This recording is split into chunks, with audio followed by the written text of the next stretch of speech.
Hey, I am procrastinating right now because I don't want to read. But if I start playing Ninja Gaiden, then I'm gonna lose the entire night. And I can't really have that. Also, for anybody who said do schoolwork, you don't know me. I'll never do that. So I'm filming a video. This is probably a more responsible way to spend my time, I guess. Maybe. I don't know. And I wanted for a long time to do one of those like Bookish videos, but mostly I've seen them where people with a large established audience react to their audiences like Bookish icks. And I don't want to do that. I also don't want to do simple hot takes or just normal icks. I want to do like the real things that I actually judge people for. Like if you do this, I am really my opinion of you is going to be impacted. So yeah, I don't know. I think we should just start so I can like explain it to you. I think let's ease into this with something that I don't really judge people for, but that I definitely get suspicious of. And that is book drama channels. Like I've seen these pop up recently, and I'm not like saying that you can't like comment on a controversial topic if you're in the book sphere. Like, I mean, that would be hypocritical of me to say, given that my most video that did the most well is literally a response video to the Wuthering Heights controversy. So I'm not saying that you can respond to like a critical topic at the moment. I just think if you're like a book channel, you can't just like do commentary, only commentary. Because if I want to hear commentary on a bookish thing, I want to hear it from a bookish creator. I want to see the opinions that this person has about books next to their opinions they have about a book controversy. I don't want to hear your opinions on a controversy when I don't know that you actually are like a reviewer that I trust, that you actually have like a taste that I can align with. I have specific channels in mind here, and I'm not going to name them because that would be mean. And I'm not talking about somebody like, I don't know, Reads with Rachel. She comments on things, like she did a video on the Milo Winter controversy, but she also like reviews books literally all the time. So I know that she can do that. I know that I trust her opinions. Also, just saying it, like she comments on a lot of political stuff, which brings me to my second point. Reading is political, and everyone who says it's not, I judge people so hard for it. So my second point I'm being judgy about is people who say that reading is not political. Everything is political. Reading is not political is the it's not that deep of the book world, and I really, really, really hate it. Like, I'm sorry, and I see it coming from everywhere. You can be anyone, and like this opinion is so multifaceted, but it's just wrong in every way. Because I don't care if you read smut, I don't care if you read philosophy, I don't care if you read self-help. We're gonna get to self-help later. I'm gonna have a pet peeve about that too. Everything, you just need to advocate for it because, I don't know, let's say you're an average romantasy reader. You like literally have to advocate for the rights of women. Because otherwise, you like literally, there's people in like this world that don't want you to read, be able to read even. So I don't know if you're like anything, like the people that want to like censor and ban your access to books won't just go after the books that you don't like. Like, let's say you don't want gay people in your books. I will hate you for that because, like, who are you? You're a bigot. But I don't know, you maybe like Harry Potter, which the same crowd that wants to ban people's access to queer books probably also wants to ban Harry Potter because it is witchcrafty. Like, these people are unhinged, and you have to advocate for the rights of every book to exist. Like, do I not like Harry Potter? Yes, but I don't know. Reading is so political. And as also like reading furthers media literacy. And in a world where all the authoritarian powers are seemingly focused on revoking our access to social media and critical news, then building media literacy is more important than ever. So it's it's just not a case of what she read or what she tastes. Reading is always political, and I absolutely fundamentally disagree with everyone who doesn't think so. I brought up J.K. Rowling before, so that's gonna be my third point. I judge people who support Harry Potter in 2026. I get that there is nostalgic value in these books for a lot of people. Have I read them when I was in elementary school? Yes, I did. I read all of them. I have these huge ass hardcover copies. But if you buy or actively support Harry Potter in 2026, then I just think I don't like you. Because J.K. Rowling's awful behavior towards the trans community and just being. She's also, let's say you don't care about trans. She's a billionaire. We shouldn't support billionaires. So J.K. Rowling is an awful, awful person. And I kind of get having nostalgia towards Harry Potter. But if you really, really have to buy one of these books, or if you want to introduce them to your children, which I wouldn't advocate for, because there is so much great children's literature released every year, and we don't need to rely on the works of a transphobe, then please, if you really want that, buy a used copy, where the money doesn't go to them.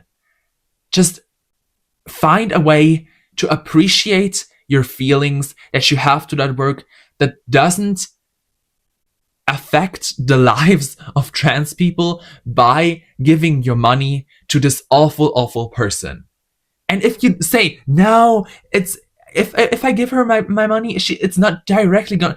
She is literally advocating with her money for legislation in the UK that makes trans people's lives worse. So yes, it is actively affecting people. And this is not like purely a bookish thing. The Harry Potter show too.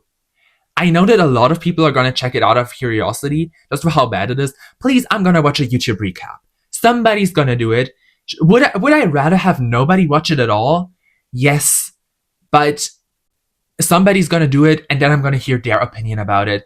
So I'm not gonna do it myself, because I can't have it in my conscience that some of my money has gone to this person, and I judge everyone who does give her money. Anyway, so this was 3 points that have been connected by one thread or another. So let's just go with a complete other thing. I judge people who read a lot of self-help. Let that sink in. And I don't want to shit on people who read a lot of nonfiction. Actually, I think you people are great, because nonfiction is a great way to educate yourself, and I would love to read a lot more of it. But given that I'm actively enrolled in school and have to do like schoolwork for 4 hours or longer, 5 days a week, my brain. Also, I listen to a lot of political podcasts and keep myself up to date in like the world news. So my brain is constantly flooded with a bunch of information, both educational and like news. So if I was trying to read a book by the sidelines, in addition to all of that, my brain would probably explode.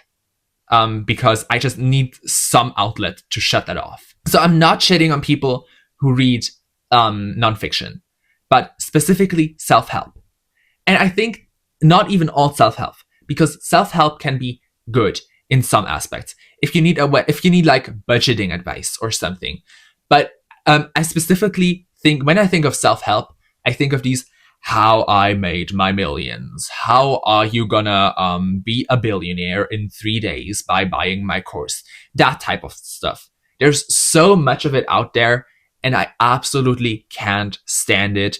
And I definitely, if I see like a bookshelf and he has like my millions, this how to make money, like all this money making advice, that kind of self-help, or it's the emotional manipulation kind, the dating advice. Bookish dating advice, mostly written by manosphere types. Horrible. The same thing with oh my god, how to emotionally manipulate people to get more friends. No. If I see something like that on a shelf, I'm gonna definitely judge that person. Going on, my next thing has to do with overconsumption. And I know that everybody is probably sick of hearing of overconsumption. I personally think that you can definitely do hauls if you like actually read the books, which I know that there is a lot of people that do 100 book hauls, but like the normal people, it's just not that big of an issue, I think. But what I am talking about with overconsumption has to do with the book market, especially in special editions, because I see a lot of people that literally have 3 special editions for a book that they haven't even read. And let me say, I don't have anything against special editions in general. I think if you really love a book, then you should like be able to show your appreciation of that work by putting a special copy of that on your shelf. Or if you just like really like the book and want to have it aesthetically pretty, there's no problem with that.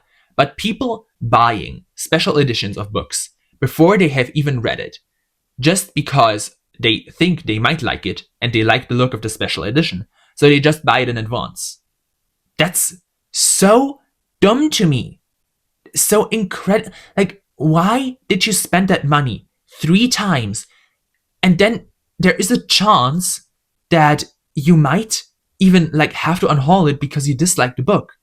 And also, if you have done that, I actually won't really trust your opinion on the book because there is an active confirmation bias inside you for that book to be good because you have spent that much money on it, and there's this aesthetic sense that like you have these copies that look really beautiful, you have spent the money on it, you won't be able to criticize it in like a way that I think is just good.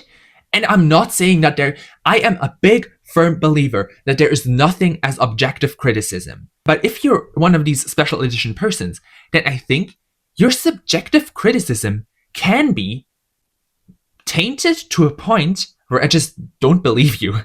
And then, like, I don't know, then your content as a reviewer is kind of worthless, in my opinion. And yeah, obviously, the book can be so horrible that you still gonna unhaul it. But then you have wasted money, in my opinion. So the overconsumption with the special editions has to end. Anyway, I'm really trying to think of other stuff, but if I don't find any more, we're just probably gonna have to end the video here. And this has probably not like been a lot of hot takes, but I don't know, this is just my thing, and this was just like a little quick exercise to get me to do something and not just lie around, and also like not play Ninja Gaiden 4 because that game is literally eating my life at the moment because I love it. Yeah, I don't know, I'm not a gaming channel, please don't. I also like don't want to get into gaming crowd because like look at me, they would eat me up alive. Help. Yeah, but if you enjoyed this video, if you have any like own hot takes or opinions that you want to share, I know that at first I was judging people, and like I do probably judge people for all of this because I'm a very judgy person in general. And for everyone who doesn't judge people like at all, you are a much, much better person than me. But I am incredibly mean and petty for some reason. Like I'm generally a nice person, but I also like a little bit of a mess sometimes. So yeah, this is just my thing. And if you have any opinions or thoughts or anything, leave them in the comments. I always love to hear from you. And I definitely want to see you in another video again. I hope you enjoyed this. Bye!